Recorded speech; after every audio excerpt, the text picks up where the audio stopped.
अन्न व औषध प्रशासन विभागाच्या आयुक्तपदाची सूत्रे तुकाराम मुंढे यांनी हाती घेतल्यापासून राज्यभरात मोठ्या कारवायांचा धडाका सुरू आहे। अशातच राज्यातील शाळांबाबतीत आता तुकाराम मुंढे यांनी एक नवा आदेश जारी केला आहे। या आदेशाबाबत या व्हिडिओच्या माध्यमातून जाणून घेऊयात। नमस्कार, मी प्रियांका कुलकर्णी, आपण पाहत आहात लोकसत्ता लाईव्ह। विद्यार्थ्यांमध्ये वाढणारा लठ्ठपणा, मधुमेह आणि अयोग्य आहाराच्या सवयींना आळा घालण्यासाठी राज्य सरकारने शाळांमधील अन्न सुरक्षेबाबत मोठे पाऊल उचलले आहे। यापुढे राज्यातील कोणत्याही शाळेच्या आवारात किंवा शाळेपासून 50 मीटर परिसरात जंक फूडची विक्री, जाहिरात किंवा वितरण करता येणार नाही।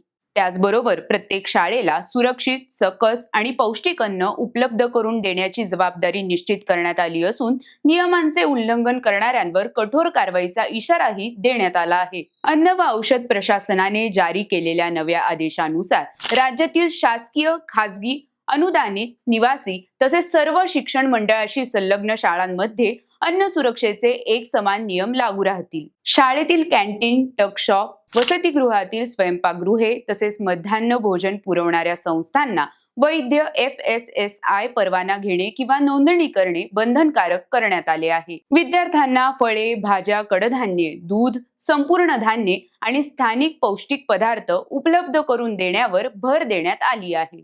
उच्च चरबी, साखर आणि मीठ असलेले पदार्थ, शीतपेय, पॅकेज जंक फूड आणि तत्सम खाद्यपदार्थ शाळांमध्ये उपलब्ध करून देता येणार नाहीत। याशिवाय प्रत्येक शाळेत अन्न सुरक्षा पर्यवेक्षक नियुक्त करणे, अन्न सुरक्षा माहिती फलक लावणे, स्वच्छ पाणी उपलब्ध करणे, स्वयंपाकगृहात स्वच्छता राखणे आणि अन्न हाताळणाऱ्या कर्मचाऱ्यांना नियमित प्रशिक्षण देणे बंधनकारक करण्यात आले आहे। प्रत्येक शाळेची वर्षातून किमान 2दा अन्न सुरक्षा तपासणी केली जाणार असून अन्नाचे नमुनेही तपासले जाणार आहेत। तसेच विद्यार्थी, पालक आणि शिक्षकांमध्ये सकस आहाराबाबत जागरूकता निर्माण करण्यासाठी वर्षभरात नियमित जनजागृती उपक्रम राबवण्याच्या सूचनाही देण्यात आल्या आहेत। ईट राईट स्कूल संकल्पनेअंतर्गत शाळांमध्ये आरोग्यदायी आहाराची संस्कृती विकसित करण्यावर भर देण्यात येणार आहे। FDA आयुक्त तुकाराम मुंढे यांनी सांगितलं की विद्यार्थ्यांच्या आरोग्याशी तडजोड होऊ नये हा या आदेशामागील मुख्य उद्देश आहे। सुरक्षित आणि पौष्टिक अन्न हा प्रत्येक विद्यार्थ्याचा अधिकार असून शाळा, पालक आणि प्रशासनाने त्यासाठी संयुक्तपणे जबाबदारी पार पाडणे आवश्यक आहे। FDA आयुक्त तुकाराम मुंढे यांनी या नव्या आदेशाबाबत माहिती दिली आहे। ते काय म्हणाले ते पाहूयात। तर राज्यातील प्रत्येक शालेय विद्यार्थ्याला सुरक्षित, सकस व संतुलित आहार मिळावा यासाठी अन्न सुरक्षा या अनुषंगाने राज्यव्यापी अनुपालन आदेश आपण इश्यू केलेले आहेत। याच्यातले ठळक वैशिष्ट्य असं आहे की महाराष्ट्रातल्या सर्व शासकीय, निमशासकीय, अनुदानित, खाजगी, निवासी, नॉन रेसिडेन्शियल आणि सर्व मंडळ, मग ते SSC असेल, CBSE असेल, ICSE असेल, IGCSE असेल, IB असेल, कोणत्याही बोर्डची शाळा जरी असेल त्या सर्वांना हे लागू आहे। एडेड असेल, अनएडेड असेल, प्रायव्हेट असेल, गव्हर्नमेंट असेल, हे कोणतंही डिस्टिंक्शन याच्यामध्ये नाही। सर्व शाळांना हे लागू आहे। ह्या शाळांमधील कॅन्टीन, टकशॉप, मध्यान्ह भोजन केंद्र, ज्याला मिड डे मील स्कीम आपण इम्प्लिमेंट करतो ते, वसतिगृहातले स्वयंपाकगृह आणि सर्व अन्न पुरवठादार जे आहेत वैद्य, यांचा परवाना आणि नोंदणी अनिवार्य आहे। म्हणजे काय, शाळेमध्ये जे कॅन्टीन असेल किंवा जे मिड डे मील स्कूलमध्ये जे प्रोव्हाइड करतात ते असतील किंवा अंगणवाडीमध्ये जे कॉन्ट्रॅक्टर असतील, यांना हे फक्त फसाई लायसन्स असणारेच असू शकतात। जर नसतील तर त्यांना लायसन्सवालेच अपॉइंट करावे लागतील। विदाऊट लायसन्स होल्डर यांना आपल्या स्कूलमध्ये किंवा कॅन्टीनमध्ये किंवा अंगणवाडीमध्ये फूड सर्व करू शकत नाहीत, हा त्याचा अर्थ आहे। त्या अनुषंगाने त्यांना सर्वांना लागू आहे। त्याचप्रमाणे शाळेच्या आवारात आणि शाळेच्या आउटस्कर्ट म्हणजे भिंतीपासून, ज्याला आउटर साईड ज्याला म्हणतो, त्यापासून 50 मीटरपर्यंत, ज्याला HFSS अन्नपदार्थ म्हणतो, त्याची विक्री, जाहिरात, विपणन, मोफत वितरणास प्रतिबंध घातलेला आहे। I repeat, and this is very important issue. शाळेच्या आवारात, म्हणजे शाळेच्या प्रिमायसेसमध्ये आणि within 50 metres outskirt of the boundary. आता बाउंड्री कोणती, तर आउटर साईड जी असेल ती बाउंड्री, म्हणजे समोरच्या साईडला गेट 2 असतील, पाठीमागे ते कोणत्याही टोकापासून जी काय आउटसाईड साईड आहे तिथून पुढे 50 मीटर लांबीपर्यंत HFSS म्हणजे high fat, trans fat, sugar या प्रकारचे प्रॉडक्ट्स वितरण करण्यास, विक्री करण्यास, जाहिरात करण्यास किंवा मोफत विक्री करण्यास पूर्णपणे बंदी आहे आणि ते स्ट्रिक्टली इम्प्लिमेंट केलं जाईल.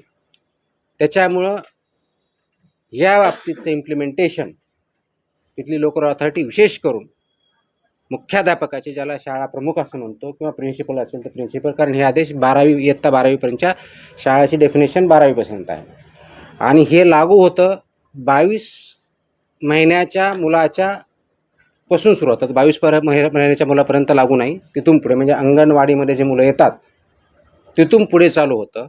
ते 12वीपर्यंतच्या मुलं इथपर्यंत हे आदेश लागू आहेत. हे हाय HFSS ज्याला फूड आयटम्स म्हणतो, high fat, trans fat, sugary जे प्रॉडक्ट आहेत ते तिथं विकता येत नाहीत, जाहिरात करता येत नाहीत, वितरण करता येत नाही किंवा फ्रीमध्ये वाटपही करता येत नाही.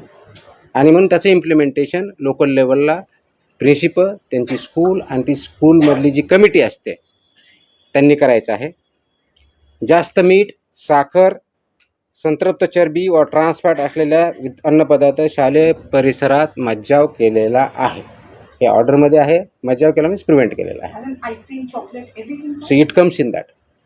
These are all products of that. So school. I'll answer the questions. I'll answer the questions later on. Let me finish first, then we'll answer the questions. शक्यतोवर विद्यार्थ्यांना इथं जे फूड द्यायचंय ते होलसम फूड असावं हे अपेक्षित आहे. फ्रूट्स असावेत हे अपेक्षित आहे. भाज्या, कडधान्य, संपूर्ण धान्य, दूध व स्थानिक पौष्टिक पदार्थ उपलब्ध करून देण्यावर भर असावा हे ॲडवायझरी आहे. त्याचबरोबर प्रत्येक शाळेत हे पिण्यायोग्य पाणी, स्वच्छता, अन्न साठवणूक, तापमान नियंत्रण, कीड नियंत्रण आणि कचरा व्यवस्थापनाची काटेकोर अंमलबजावणी जिथं फूड सर्व केलं जातं किंवा प्रिपेअर केलं जातं त्याची इम्प्लिमेंटेशन होणं अपेक्षित आहे. हे करत असताना प्रत्येक शाळेमध्ये एक फूड सेफ्टी डिस्प्ले बोर्ड असणं अपेक्षित आहे. आता फूड सेफ्टी डिस्प्ले बोर्डवरती काय, तुमचा व्हेंडर कोण आहे, त्याचं लायसन्स काय आहे, कोणत्या प्रकारचं फूड तिथं दिलं जातं, त्याच्या काय व्हॅल्यूज आहेत हे लिहिणं अपेक्षित आहे. त्याचबरोबर फूड सेफ्टी सुपरवायझर हेही नॉमिनेट करायचं आहे. त्यांनी हे बघायचं आहे की हे फूड सेफ्टीचे नॉर्म त्या ठिकाणी पाळले जातात. हेल्थ अँड वेलनेस अँबॅसेडरसुद्धा ते अपॉइंट करणं अपेक्षित आहे over a period of time, की त्या शाळेमधून कोणी विद्यार्थी असू शकेल, शिक्षक असू असेल, जो कोणी असेल त्यांनी तो अपॉइंट करायचा आहे किंवा नोडल अधिकारी नियुक्त करणं हे पुढच्या काळामध्ये आपण बंधनकारक करत आहोत, ते आवश्यकता आहे.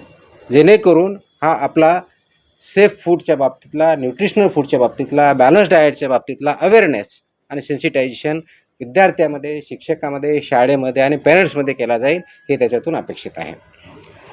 प्रत्येक शाळेची वर्षातून किमान 2 वेळा अन्न सुरक्षा तपासणी आम्ही करणार आहोत, किमान 2 वेळेस, आणि किमान एक अन्न नमुना संकलन करून त्याची तपासणी करणार आहोत. तर ह्या ऑर्डर आम्ही ऑलरेडी आमच्या विभागाला दिलेल्या आहेत आणि त्याचं इम्प्लिमेंटेशन आपण करणार आहोत. नियमभंग करणाऱ्या ज्या शाळा आहेत, कॅन्टीन आहेत, पुरवठादार आहेत किंवा विक्रेते असतील त्यांच्या विरुद्ध ज्या प्रमाणात ऑफेन्स असेल सुधारणा नोटीस देण्यात येतील, परवानाच्याबद्दलची कारवाई करण्यात येतील, सस्पेन्शनची करता येईल, फूड जे आहे त्याच्याबद्दल जप्ती कारवाई केली जाईल आणि आवश्यकता वाटले दंड किंवा प्रॉसिक्युशनसुद्धा करण्यात येईल. यामध्ये इम्प्लिमेंटेशनमध्ये सर्वात महत्त्वाचा रोल जो आहे तो शालेय शिक्षण विभागाचा, स्कूल एज्युकेशन डिपार्टमेंटचा आहे. शिक्षण मंडळ जे आहेत आपले, जे बोर्ड असतात त्यांचा आहे. लोकल बॉडीज म्हणजे जिल्हा परिषदेच्या शाळा असेल तर लोकल बॉडी किंवा कॉर्पोरेशनचे असेल तर म्युनिसिपल कॉर्पोरेशन किंवा काउन्सिल असेल तर काउन्सिल, यांचा पण महत्त्वाचा रोल आहे. अन्न सुरक्षा अधिकारी आपले ज्या विभागाचे आहेत, फूड सेफ्टी ऑफिसर्स त्या एरियाचे आणि जिल्ह्याचे असिस्टंट कमिशनर जे आहे त्यांचा महत्त्वाचा रोल आहे. स्कूल मॅनेजमेंट कमिटी जे आहे त्यांचा आहे. पालक आणि विद्यार्थी हे सगळे याच्यामध्ये स्टेक होल्डर्स आहे. या सर्वांचा सक्रिय सहभाग आणि पालन करणं बंधनकारक आहे.